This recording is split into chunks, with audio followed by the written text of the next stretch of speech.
एक और बनाते हैं इसका फाइल।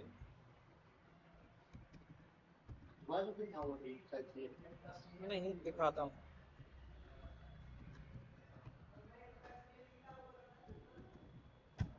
इसमें हम ना फंक्शन के और कॉन्सेप्ट जो होता है वो समझने वाले हैं। फंक्शन के अंदर फंक्शन कैसे कॉल करते हैं और पैरामीटर्स क्या होते हैं, इसलिए इसको यूज करेंगे अभी। तो मैं इस काम करूंगा, पहले पूरे कोड को ना यहाँ लेके चलते हैं ताकि हम यूज कर सकें इसको, और इसे बैक टू द नॉर्मल लेके चलते हैं जहाँ हम पहले थे।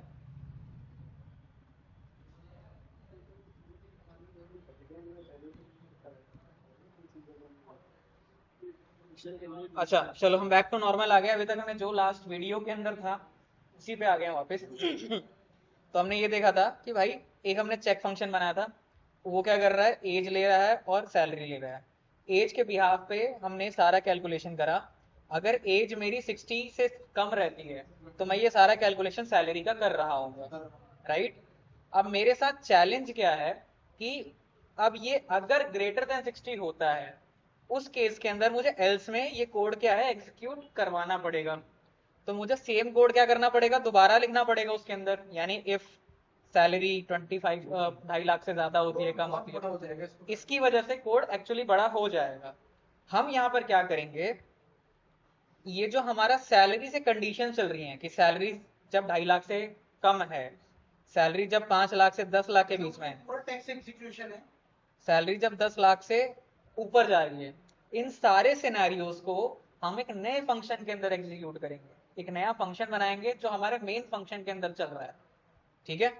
तो हम क्या करेंगे, यहाँ पर एक फंक्शन बनाएंगे जिसका नाम रखेंगे टेक्स इंजन, ठीक है। ये हमारा नया फंक्शन बना। लेकिन इसके अंदर हम एक पैरामीटर पास करेंगे। पैरामीटर हमारा क्या कहेगा कि भाई ये फंक्शन जब भी यूज होगा उस केस के अंदर, उसके अंदर मैं एक वेरिएबल पास करता हूं, लेट से यूजर सैलरी, ठीक है, ये मैंने डाल दी। इस फंक्शन को जब भी कॉल किया जाएगा मुझे इस फंक्शन के साथ एक ना एक वैल्यू पास करनी ही पड़ेगी। अभी तक जो तुमने फंक्शन यूज करा था उसमें किसी वैल्यू की जरूरत नहीं पड़ रही थी, उसमें सिर्फ फंक्शन कॉल हो जाता था। अब यहां पर क्या होगा कि जब तक तुम्हारे पास यूजर की सैलरी एज ए इनपुट नहीं जाएगा फंक्शन के अंदर, तब तक कुछ एग्जीक्यूशन नहीं होगा। तो मैं क्या करूंगा, क्योंकि दोनों ही सिनेरियो के अंदर मेरा कंडीशन क्या है, दोनों ही सिनेरियो के अंदर मेरा जो कोड है वो तो सेम एग्जीक्यूट होने वाला है। डिफरेंस क्या है कि जब 60 साल से ज्यादा है तो खाली सैलरी में से 50,000 का डिफरेंस आ जाएगा, यानी सैलरी में से 50,000 माइनस करनी है, यही है ना। एल्स तो पूरा का पूरा कोड वही एग्जीक्यूट होने वाला है, सेम एग्जीक्यूट होने वाला है। तो हम ये करेंगे कि भाई सैलरी का जो भी हमने चेक बनाया हुआ है, ये पूरा का पूरा कोड उठाया और इसको हमने टेक्स्ट इंजन के अंदर डाल दिया। तो जब भी मेरा टेक्स्ट इंजन फंक्शन कॉल किया जाएगा उसे हमेशा एक सैलरी की वैल्यू चाहिए होगी। वो सैलरी की वैल्यू मैं हार्ड कोड कर सकता हूँ, खुद डाल सकता हूँ, यूजर से ले सकता हूँ, कुछ भी कर सकता हूँ, ठीक है। तो वो सैलरी की वैल्यू जब भी फंक्शन को कॉल करेंगे, अब नीचे आते हैं, यहां पर आके मैं फंक्शन कॉल करता हूँ। फंक्शन था मेरा टैक्स इंजन, राइट। फंक्शन को कॉल करने के लिए अभी तक तुमने यही सीखा था कि फंक्शन को कॉल करना है तो टैक्स उसके फंक्शन का नाम और ये ब्रैकेट यूज कर दो।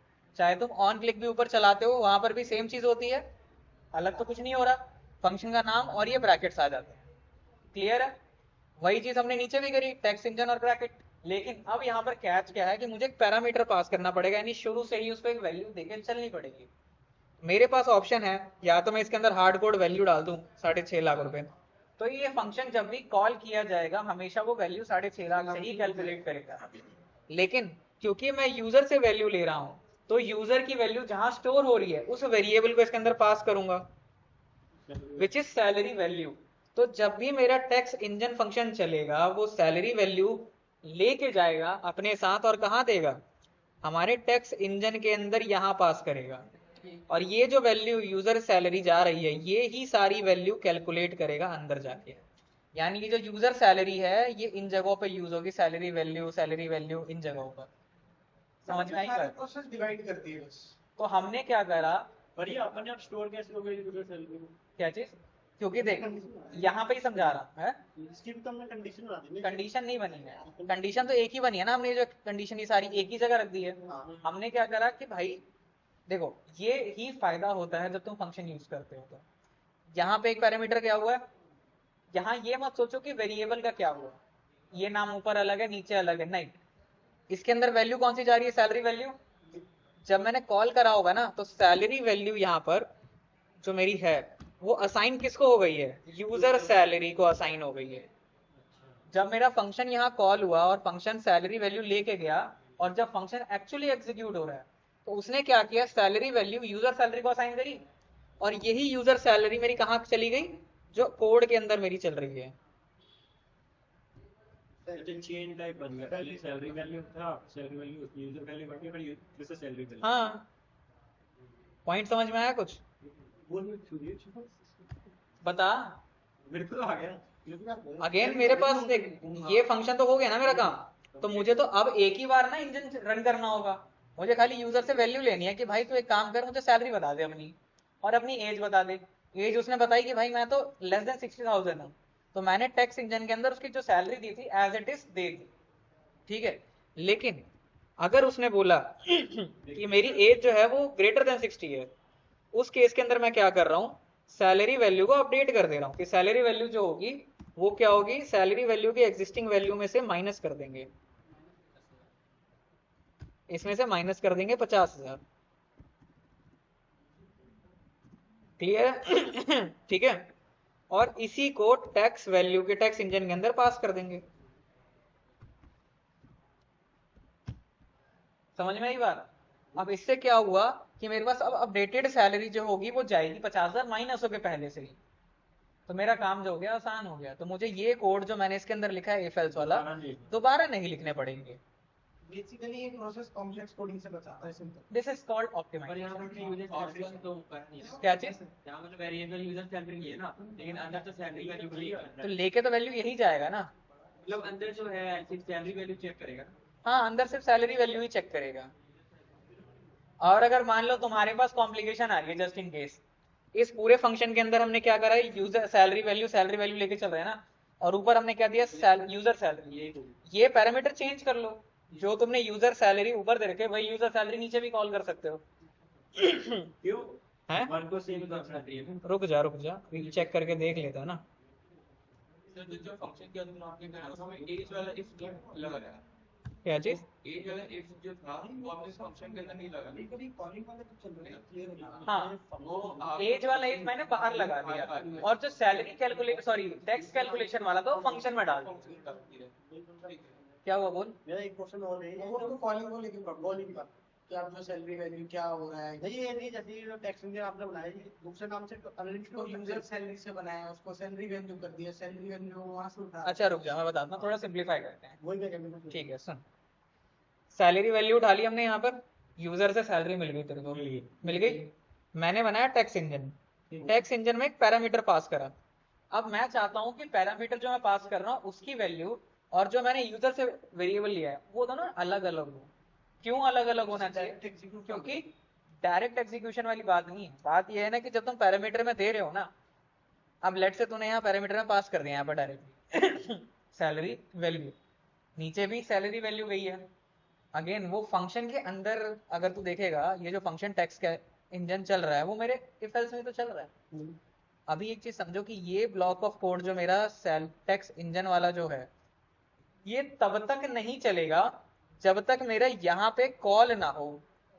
तो जब मेरा ब्राउजर कंपाइल करेगा इस चीज को, यूजर से सबसे पहले दो वैल्यू उठाएगा, उठाने के बाद सबसे पहले वो यहाँ आएगा इस ब्लॉक इफ पे आएगा। इसीलिए मैं तुम्हें आज समझाना चाह रहा था कि कॉन्टेक्स्ट एग्जीक्यूशन मॉडल क्या होता है। समझना नहीं दिया मैंने कब समझा दिया, मतलब लगा तो वैसे की जैसे ही हो। ठीक है, क्योंकि वो समझ में नहीं आएगा तो ये कॉन्सेप्ट नहीं समझ में आएगा। चलो वही करते टेक्स्ट एग्जीक्यूशन। हैं। कल दोबारा इसी क्लास चलेगी ना। हाँ अभी आता है, लेकिन अभी समझ लो जो बेसिक्स। ये मेरी वैल्यू सारी मैंने यूजर से ले ली, क्लियर है। फंक्शन बनाया मैंने चेक करने के लिए। फंक्शन के अंदर मैंने सैलरी और एज ले लिया यूजर से। अब इसके बाद नेक्स्ट स्टेप मेरा यहाँ पे टैक्स इंजन नहीं होगा, यहाँ पर नेक्स्ट स्टेप क्या होने वाला है, इफ चलेगा, ठीक है, क्योंकि टेक्स्ट इंजन तो तब तक नहीं चल सकता ना जब तक मैं उसे बुलाऊंगा नहीं, कॉल नहीं करूंगा। अभी तक ऊपर तो मैंने कहीं कॉल ही नहीं किया है, तो चलेगा भी नहीं। कॉल कहाँ किया है, इफ के अंदर किया है, इफ के अंदर जाएगा, वो टेक्स्ट इंजन देखेगा, वो टेक्स्ट इंजन जैसे ही देखता है वो क्या करेगा, टेक्स्ट इंजन के अंदर जाएगा, यानी उसने कॉल कर लिया टेक्स्ट इंजन को। तो अब समझो कि होगा क्या, कि जैसे यहाँ टेक्स्ट इंजन लिख रहा है ना, इसकी जगह पे टेक्स्ट इंजन के अंदर का सारा कोड उठ के यहाँ आ जाएगा, एक तरीके से इमेजिन कर सकते हो, ठीक है। समझे। क्या करेगा वो, ये जो इफ एल्स इसके अंदर हमने लिखा हुआ था टेक्स्ट इंजन के अंदर, वो सारा इफ एल्स कहाँ एम्बेड कर देगा, इसकी जगह पर, इसकी जगह पर, और फिर वो सारा कोड जैसे पहले एग्जीक्यूट हो रहा था वैसे एग्जीक्यूट होने लगेगा, ठीक है। समझे। बस तो नहीं है, हम सेम तरीके से ही कोड कर रहे हैं बट उस जगह एक स्मॉल लाइन में आ जा रहा है। हमने एक प्रोग्राम के अंदर एक और प्रोग्राम बनाया, हाँ, वही। ठीक है। अब एक बात मेरी खत्म नहीं हुई, यहाँ पर आते हैं। तो एज कंसिडर करी गई 60 से लेस है, उसने टेक्स्ट इंजन को उठाया, टेक्स्ट इंजन के अंदर देखा कि उसे एक पैरामीटर चाहिए, वो पैरामीटर क्या है, यूजर की सैलरी। वो यूजर की सैलरी मैंने टेक्स्ट इंजन को दे दी कि भाई तू रख ले। जैसी मैंने दी होगी ना, तो टेक्स्ट इंजन ने क्या किया कि ये जो यूजर सैलरी थी, सैलरी वैल्यू, उसको असाइन किसको कर दी, ये असाइन कर दी यूजर सैलरी को, कि भाई ये काम कर, जो यूजर सैलरी है उसी को हमने दे दिया कि तू सैलरी वैल्यू के बराबर वैल्यू ले ले। ये फ्लिप होगा, ऐसे नहीं जाएगा।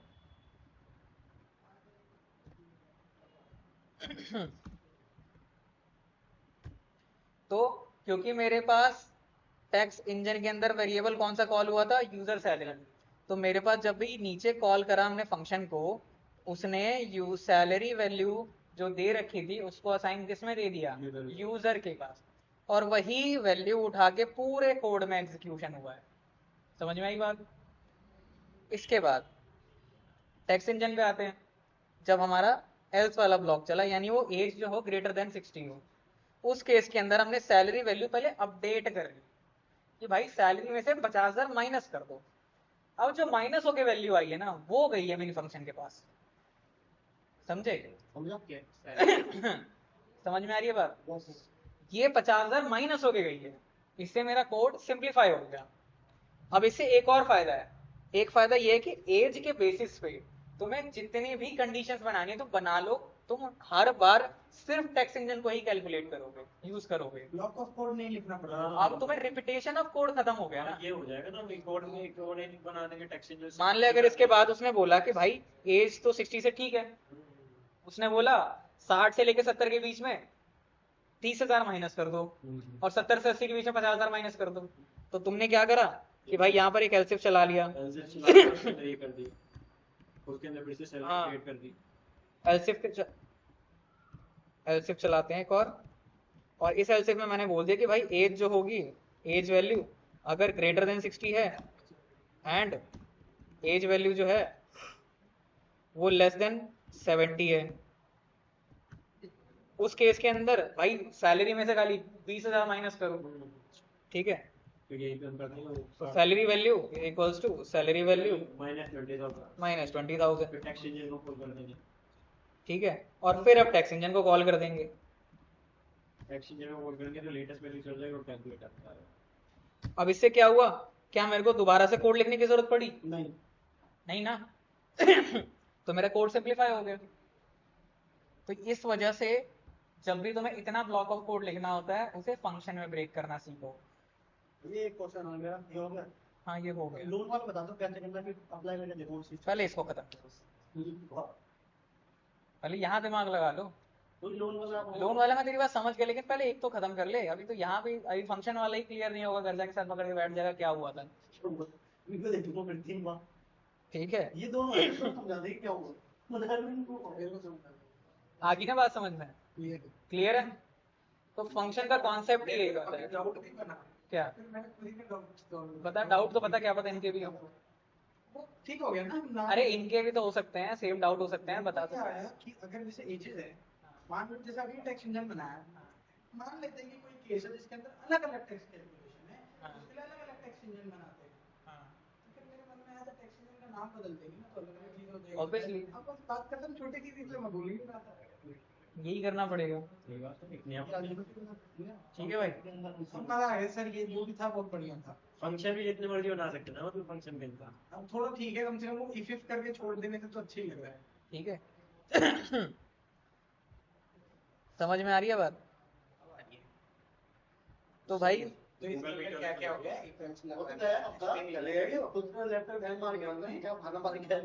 ये चीज समझ में आ गई, फंक्शन क्या है क्या नहीं है। ठीक है, कल एक बार थोड़ा सा ढंग से बैठ के कॉन्टेक्स्ट एग्जीक्यूशन मॉडल समझ लो, फंक्शन कैसे होते हैं क्या होते हैं वो समझ लो, क्योंकि अभी तक तुमने सिर्फ फंक्शन कॉल करना सीखा है, फंक्शन बनाना सीखा है, डिक्लेयर करना और कॉल करना, लेकिन फंक्शन के फुल पोटेंशियल कैसे यूज करा जाता है वो नहीं पता तुम्हें। तो एक तरीके से समझो कि तुमने प्रोग्राम के अंदर मिनी प्रोग्राम बना दिया, और यही कॉन्टेक्स्ट एग्जीक्यूशन मॉडल भी समझाता है। और उस कॉन्टेक्स्ट एग्जीक्यूशन के मॉडल के बेसिस पे तुम कॉल स्टैक को समझ पाते हो अच्छे से। और इसी के बेसिस पे तुम्हारी मेमोरी जो कंजप्शन होता है वो समझ में आती है, और इसी के आधार पे तुम्हारी एप्लीकेशन कितनी ज्यादा मेमोरी कंज्यूम करेगी, कितनी मेमोरी कम कंज्यूम करेगी, डिपेंड करती है। जितना कम कोड उतना कम मेमोरी, जितना ज्यादा कोड। अभी यही तो समझ में आने वाली बात है। अगर मान ले मैंने यहाँ पहले एक ब्लॉक पूरा बनाया एज वाला, फिर एल्स का पूरा बनाया, और उसमें सारे वेरिएबल दोबारा से कॉल कर सब दिए, पढ़ना पड़ेगा। तो भाई दो बार वेरिएबल कॉल हो रहे हैं, एक ही वेरिएबल 36 बार बन रहा होगा। लेकिन फंक्शन में कॉल करने से क्या हुआ, मेरा वेरिएबल एक ही बार कॉल हो रहा होगा हर बार, फंक्शन नहीं मेमोरी बना रहा हूँ, मैं जितनी बार कॉल करूंगा उतनी बार बना रहा हूँ। बात समझ में आ रही है? ब्राउजर के इंजन को हमने एक ही बार पढ़ा दिया कि भाई वो ऐसे करना होता है, हर जगह नहीं करते हैं। हाँ,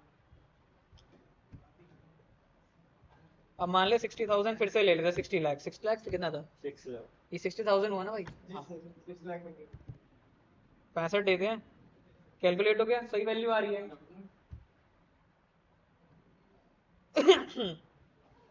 समझ में आई बात?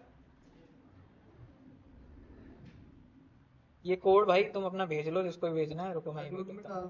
ये ऐड कर दो। मेरे लैपटॉप में भाई अंदर मत देखो कोई भी सनी का ठीक है, सनी से बता। भैया भेज देंगे। ये सेंड कर देंगे ये उसको गूगल पहले आपने भेजिए, अपने आप देख